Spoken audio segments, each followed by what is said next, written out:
I am back with another video. और आज की इस वीडियो का टॉपिक बहुत इम्पॉर्टेंट है और बहुत कम बच्चों को समझ आता है। घबराते हैं बच्चे इस टॉपिक से, लेकिन मैं इस वीडियो में कोशिश करूंगी बहुत इजी तरीके से, इजी वे में आपको इस टॉपिक को समझा पाऊँ। आज का टॉपिक है हमारा मॉलिक्यूलर स्पेक्ट्रोस्कोपी। ठीक है, अब मॉलिक्यूलर स्पेक्ट्रोस्कोपी में आपने देखा होगा, रोटेशनल होती है, वाइब्रेशनल होती है। स्पेक्ट्रोस्कोपी के टाइप्स आपने बहुत सारे देखे होंगे, एनएमआर स्पेक्ट्रोस्कोपी, मास स्पेक्ट्रोमेट्री और पीएमआर, ईपीआर, बहुत सारी आपने स्पेक्ट्रोस्कोपी सुनी होंगी। आज मैं आपको इंट्रोडक्शन दूंगी मॉलिक्यूलर स्पेक्ट्रोस्कोपी का और फिर हम एक एक करके टाइप्स ऑफ स्पेक्ट्रोस्कोपी को डिटेल में पढ़ेंगे। ठीक है, चलो। तो इस मॉलिक्यूलर स्पेक्ट्रोस्कोपी को मैं आपको दो तरह से समझाऊंगी कि आखिरकार ये है क्या, हम इसको डिफाइन कैसे करेंगे, हम कैसे समझें कि मॉलिक्यूलर स्पेक्ट्रोस्कोपी है क्या। तो मैं आपको दो तरह से समझाती हूँ, अभी के लिए हटा देते हैं। आपने सुना होगा कि इलेक्ट्रोमैग्नेटिक जो रेडिएशंस होती हैं उनके बारे में आप ऑलरेडी 9th क्लास में पढ़ चुके हैं। तो आपको पहला तरीका जो मैं समझाने जा रही हूँ वो क्या है कि मान लो कोई भी आपका मैटर है, मैटर में सब कुछ आ जाता है, कोई ऑर्गेनिक मॉलिक्यूल, इनऑर्गेनिक मॉलिक्यूल, कोई सब्सटेंस, कुछ भी। ठीक है, आपका मैटर का कोई भी हिस्सा अगर इलेक्ट्रोमैग्नेटिक रेडिएशन,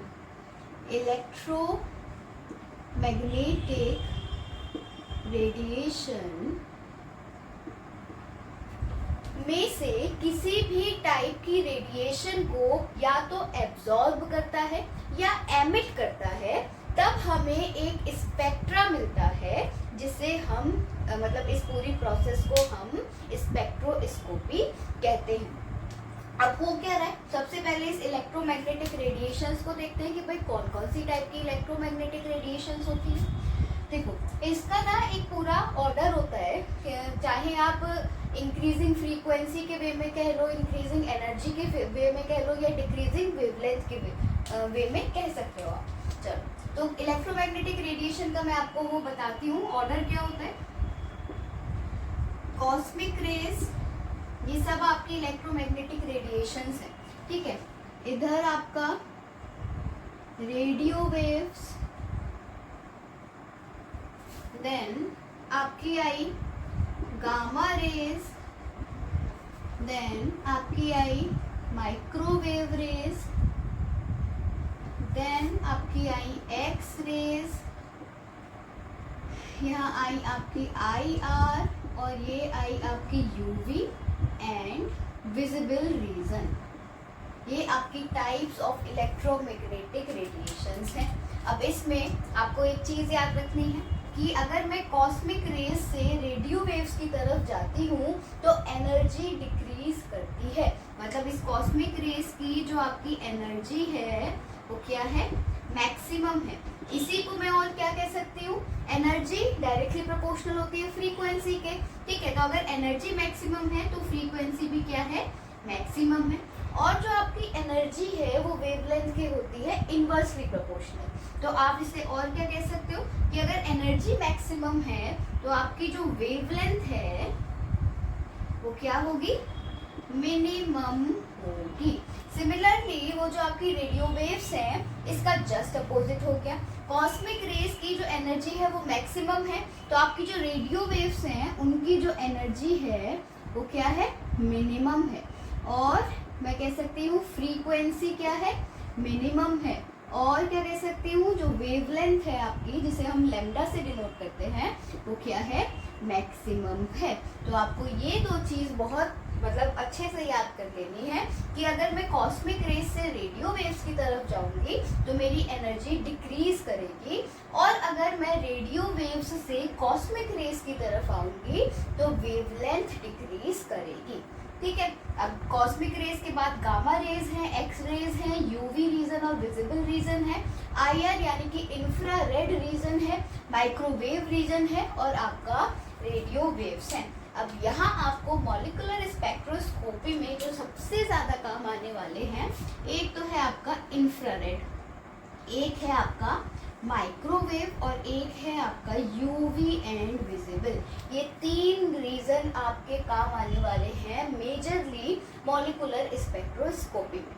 सही, ईएमआर समझ में आया। अब जो मैं पहले तरीके की बात कर रही थी वो सिंपल सा है कि कोई भी मैटर, कोई मॉलिक्यूल, कोई कंपाउंड अगर ईएमआर के किसी भी रीजन से जो रेडिएशन है या लाइट है उसको एब्जॉर्ब करता है, उस वजह से वो एक स्पेक्ट्रा देता है और इस पूरी प्रोसेस को हम स्पेक्ट्रोस्कोपी कहते हैं। ठीक है, अब दूसरा तरीका क्या है, मतलब इसको हम मॉलिक्यूलर स्पेक्ट्रोस्कोपी में कैसे लगाएं।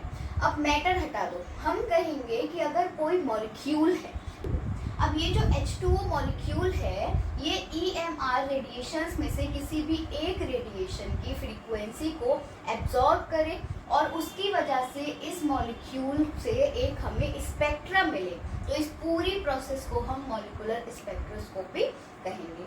अब आते हैं अपने दूसरे तरीके पे कि हम दूसरे तरीके से मॉलिक्यूलर स्पेक्ट्रोस्कोपी को कैसे समझाएंगे। ये आप नोट कर लेना, बहुत इंपॉर्टेंट है, आगे तक काम आएगा।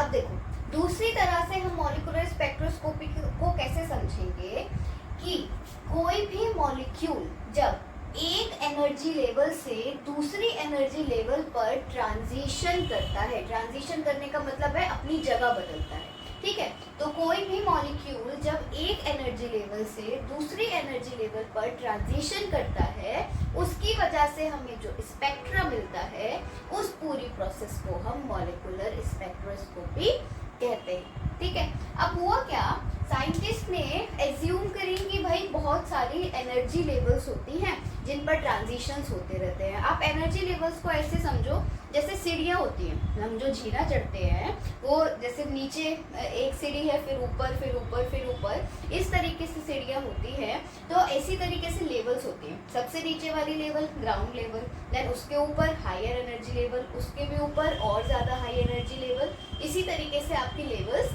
चलती जाती हैं। तो मॉलिक्यूलर स्पेक्ट्रोस्कोपी की बात करेंगे तो हमारी मॉलिक्यूलर ग्राउंड एनर्जी लेवल्स होंगी, उसमें ग्राउंड एनर्जी लेवल होगी और बाकी सारी एक्साइटेड एनर्जी लेवल होगी। ठीक है, अब जो भी मॉलिक्यूल मान लो ग्राउंड लेवल से एक्साइटेड स्टेट में ट्रांजिशन करता है, उसके लिए क्या होना ज़रूरी है, या तो लाइट का एब्जॉर्प्शन होना ज़रूरी है, लाइट कौन सी, वही ईएमआर रेडिएशंस, या तो उनका एब्जॉर्प्शन होना ज़रूरी है या फिर उनका एमिशन होना ज़रूरी है। एमिशन का मतलब निकलना और एब्जॉर्ब करने का मतलब ग्रहण करना। ठीक है, अब होता क्या है, मान लो मैं आपको एब्जॉर्प्शन और एमिशन सिखाती हूँ। मान लो ग्राउंड एनर्जी लेवल पर आपका मॉलिक्यूल प्रेजेंट है। ठीक है, अब अगर ये किसी भी टाइप की फ्रीक्वेंसी ऑफ लाइट एब्जॉर्ब करता है, तो मतलब ईएमआर में से कोई सी भी एक फ्रीक्वेंसी की ये रेडिएशन को एब्जॉर्ब करता है और एनर्जी गेन करके एब्जॉर्ब करके ये कहाँ चला जाता है, यहाँ चला जाता है, मतलब एक्साइटेड लेवल पर, या फिर हम कह सकते हैं हायर एनर्जी लेवल पर चला जाता है, तब हमें इस ट्रांजिशन से स्पेक्ट्रा देखने को मिलता है और इस प्रोसेस को हम एब्जॉर्प्शन मॉलिक्यूलर स्पेक्ट्रोस्कोपी या एब्जॉर्प्शन स्पेक्ट्रोस्कोपी कहते हैं। अब हुआ क्या, मान लो पहले से ही इस एक्साइटेड स्टेट पर मॉलिक्यूल प्रेजेंट था, अब इसको आना है ग्राउंड एनर्जी लेवल पर, तो जब ये एक्साइटेड स्टेट से ग्राउंड स्टेट पर आएगा तो ये क्या करेगा, एक फोटोन या फिर कह सकते हैं कि जो लाइट है उसको एमिट करेगा, एमिशन ऑफ लाइट होगा, निकालेगा ये लाइट को। तो ये जो ट्रांजिशन हुआ हायर एनर्जी लेवल से ग्राउंड एनर्जी लेवल पर, इस ट्रांजिशन में क्या हुआ, एमिशन हुआ, इसलिए हम इसे एमिशन स्पेक्ट्रोस्कोपी बोलेंगे। ठीक है, अभी जो मॉलिक्यूलर स्पेक्ट्रोस्कोपी है आपको यही देखना होगा, उसमें मतलब यही हम पढ़ेंगे कि कैसे एब्जॉर्प्शन की वजह से आपकी स्पेक्ट्रोस्कोपी ने मतलब स्पेक्ट्रोस्कोपी हुई, और साथ ही में ये भी देखेंगे कि किस तरीके से एमिशन और स्कैटरिंग ऑफ लाइट की वजह से आपकी स्पेक्ट्रोस्कोपी होती है, वो भी हम मॉलिक्यूलर में देखेंगे। तो ये आपका एब्जॉर्प्शन हो गया, दिस इज एब्जॉर्प्शन, और ये आपका एमिशन हो गया। अच्छा, इसकी भी एक छोटी सी ट्रिक है। आप अगर सीढ़ी पर चढ़ते हो, मतलब जीना चढ़ रहे हो अगर आप, तो नीचे वाली सीढ़ी से, नीचे वाली स्टेयर से ऊपर वाली स्टेयर पर जाने के लिए आपको एनर्जी चाहिए होगी, तभी आप ऊपर वाली लेवल पे चढ़ सकते हो। लेकिन ऊपर से नीचे आने के लिए आपको एनर्जी, मतलब आपकी जो एनर्जी होती है वो रिलीज हो जाती है। तो इस तरीके से आप याद कर सकते हो कि जब कम एनर्जी लेवल से हायर एनर्जी लेवल पर जाएगा मॉलिक्यूल तो एब्जॉर्प्शन होगा, और जब आपका हायर से कम एनर्जी लेवल पर जाएगा तो आपका एमिशन होगा। ठीक है, अब इसके बाद आपका मॉलिक्यूलर स्पेक्ट्रोस्कोपी के लिए आपको एक चीज और समझनी होगी कि ये जो ट्रांजिशन हो रहे हैं ना अलग अलग एनर्जी लेवल पर, सारे ट्रांजिशन की वजह से स्पेक्ट्रा नहीं मिलता है। आई एम रिपीटिंग, हर तरह के ट्रांजिशन से आपको स्पेक्ट्रा नहीं मिलता है। इसी को पता लगाने के लिए कि कौन सा ट्रांजिशन हो सकता है, कौन सा ट्रांजिशन नहीं हो सकता है, सिलेक्शन रूल का यूज होता है। तो हमें देखना है कि सिलेक्शन रूल क्या होता है। रूल्स, सिलेक्शन रूल्स कुछ रूल्स का एक ग्रुप है, मतलब कुछ रूल्स हैं जो हमें बताएंगे कि कौन से ट्रांजिशंस की वजह से हमें स्पेक्ट्रम मिलेगा। ठीक है, अब ये जो सिलेक्शन रूल्स होते हैं ये रोटेशनल स्पेक्ट्रोस्कोपी के लिए अलग होते हैं, वाइब्रेशनल के लिए अलग होते हैं, रमन के लिए अलग होते हैं, और rotational, vibration, Raman combined spectroscopy के लिए अलग होते हैं। ठीक है, तो इतना तो हमें समझ आ गया कि सिलेक्शन रूल्स हैं जिससे हमें पता चलेगा कि कौन से ट्रांजिशन हो सकते हैं। अब ये सिलेक्शन रूल हमें दो चीजें बताता है। एक होते हैं अलाउड ट्रांजिशन, और एक होते हैं आपके फॉरबिडन ट्रांजिशन। तो देखो सिंपल सा मतलब है, जो ट्रांजिशंस सिलेक्शन रूल को फॉलो करेंगे वो तो अलाउड ट्रांजिशन होंगे, और जो ट्रांजिशन सिलेक्शन रूल को फॉलो नहीं करेंगे वो आपके फॉरबिडन ट्रांजिशन होंगे। सही है। अब इन सिलेक्शन रूल कैसे कैसे होते हैं भी बताऊंगी। पहले एक चीज और समझो कि मॉलिक्यूलर स्पेक्ट्रोस्कोपी आपको मेजर तौर पे 3 तरह की पढ़ने को मिलेगी। मतलब जहाँ तक आपका कोर्स है उसमें आपको मेजरली 3 तरह की पढ़ने को मिलेगी। एक है आपकी रोटेशनल स्पेक्ट्रोस्कोपी, एक है आपकी वाइब्रेशनल स्पेक्ट्रोस्कोपी, एक है आपकी रमन स्पेक्ट्रोस्कोपी। अब ये जो रोटेशनल स्पेक्ट्रोस्कोपी है ये किस वजह से हो रही है? जब मॉलिक्यूल रोटेट करता है, मॉलिक्यूल रोटेट कैसे कर रहा होगा, थोड़ा सा दिमाग लगाओ। मॉलिक्यूल रोटेट कैसे कर रहा होगा? मान लो 2 एटम का कोई मॉलिक्यूल है, ठीक है, एक एटम ये है, एक एटम ये है, इसका मास m1 है, इसका मास m2 है, ये इनके बीच है डिस्टेंस r। सही है। अब ये जो बॉन्ड से ये 2 एटम जुड़े हुए हैं, इनका कुछ ना कुछ सेंटर ऑफ ग्रेविटी होगा, सेंटर ऑफ मास होगा। ठीक है, सेंटर ऑफ मास, मान लो इनका सेंटर ऑफ मास इस पॉइंट पर है। अब इससे जो एक्सिस जाएगी उसके अलोंग जब ये मॉलिक्यूल रोटेट करेगा, हम उस रोटेशन की बात कर रहे हैं। ठीक है, तो जब मॉलिक्यूल का रोटेशन होता है, उस रोटेशन मूवमेंट की वजह से रोटेशन होते टाइम जब आपकी EMR या इलेक्ट्रोमैग्नेटिक रेडिएशन टकराती हैं या एब्जॉर्ब होती हैं, फिर उससे जो हमें स्पेक्ट्रा मिलता है वो आपका रोटेशनल स्पेक्ट्रोस्कोपी होता है। या क्या कह सकते हैं हम कह सकते हैं कि जो रोटेशनल एनर्जी लेवल्स होती हैं उनके बीच जो ट्रांजिशंस होते हैं मॉलिक्यूल के, और उनकी वजह से जो स्पेक्ट्रम मिलता है वो आपका रोटेशनल स्पेक्ट्रोस्कोपी कहलाता है। सिमिलरली वाइब्रेशनल का क्या मतलब है? मान लो ये आपका मॉलिक्यूल है, ये क्या कर रहा है, इसके एटम्स क्या कर रहे हैं, बॉन्ड के अलोंग वाइब्रेट कर रहे हैं। इस वाइब्रेशन के दौरान, इस वाइब्रेशन के होते टाइम EMR टकराई, एब्जॉर्ब हुई, और उसकी वजह से जो स्पेक्ट्रम मिला वो वाइब्रेशनल स्पेक्ट्रोस्कोपी हो गई, या दूसरी तरीके से कह सकते हैं कि जो वाइब्रेशनल एनर्जी लेवल्स हैं उनके बीच जब ट्रांजिशन हो रहा है उसकी वजह से जो स्पेक्ट्रा मिल रहा है वो आपका वाइब्रेशनल स्पेक्ट्रोस्कोपी है। रमन स्पेक्ट्रोस्कोपी की आपको खास बात क्या याद रखनी है, ये दोनों तो किसकी वजह से हुए, एब्जॉर्प्शन की वजह से हुए, एब्जॉर्प्शन ऑफ लाइट। लेकिन जो आपका ये रमन स्पेक्ट्रोस्कोपी है ये किसकी वजह से होता है, स्कैटरिंग ऑफ लाइट की वजह से होता है, ये याद रखना है हमेशा।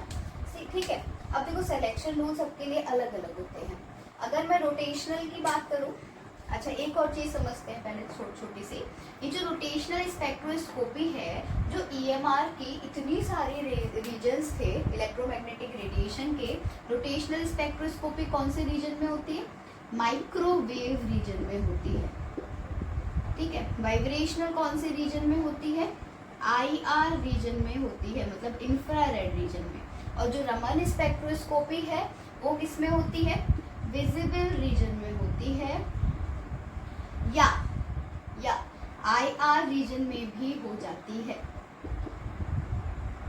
अब एक बार और याद रखना, ये मेन वाला आईआर रीजन है, माइक्रोवेव या मैं और क्या कह सकती हूँ, फार इंफ्रारेड रीजन में होती है। अब देखते हैं सिलेक्शन रूल। रोटेशनल स्पेक्ट्रोस्कोपी में जो रोटेशनल लेवल्स हैं उनको हम जे नाम के क्वांटम नंबर से रिप्रेजेंट करते हैं। वाइब्रेशनल स्पेक्ट्रोस्कोपी में जो वाइब्रेशनल लेवल्स हैं उनकी एनर्जी या उनके लिए हम वी, जिसे हम कहेंगे वाइब्रेशनल क्वांटम नंबर, उससे रिप्रेजेंट करते हैं। और इस रमन स्पेक्ट्रोस्कोपी में क्या होता है, इन दोनों का होता है कॉम्बिनेशन। रमन स्पेक्ट्रोस्कोपी खुद में ही मतलब प्योरली नहीं देखने को मिलेगी आपको, रमन के साथ या तो रोटेशनल जुड़ा हुआ होगा, वाइब्रेशनल जुड़ा होगा, या दोनों, rotational vibrational Raman spectroscopy.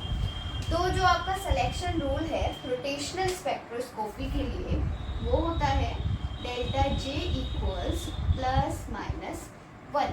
Vibrational के लिए होता है डेल्टा वी इक्वल्स ±1।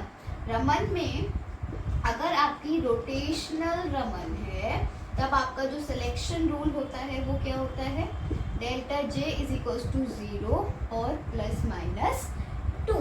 ठीक है, और आपकी अगर है वाइब्रेशनल रोटेशनल रमन तब आपका जो सिलेक्शन रूल होता है वो होता है delta J is equals to 0 ±2 and delta V is equals to ±1। ये हैं आपके सिलेक्शन रूल्स।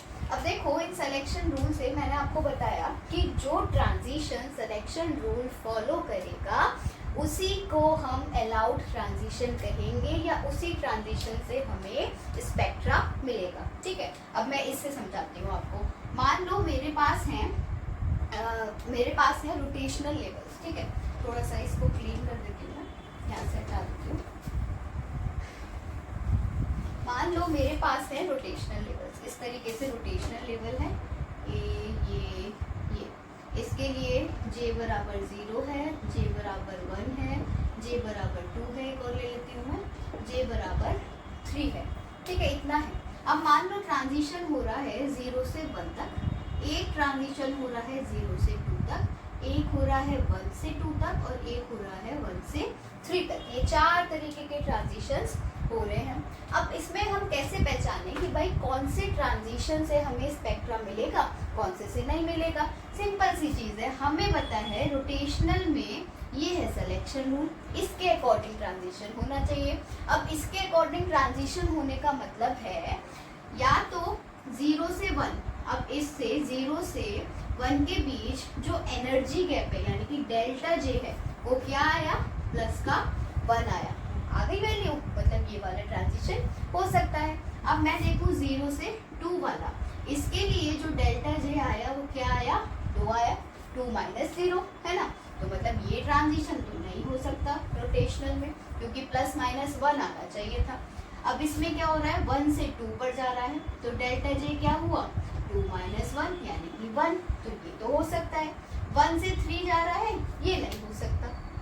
सिमिलरली अगर मान लो ऊपर से नीचे आए, मतलब माइनस के लिए अगर मैं आपको बताऊं कि मान लो आपका जो ट्रांजिशन है वो 2 से 1 की तरफ हो रहा है, तो डेल्टा जे कितना आएगा 1 माइनस 2 इक्वल्स टू -1। तो डेल्टा जे -1 है, मतलब ये भी अलाउड ट्रांजिशन है। तो इस तरीके से हम अलाउड और फॉरबिडन ट्रांजिशंस को देख लेते हैं।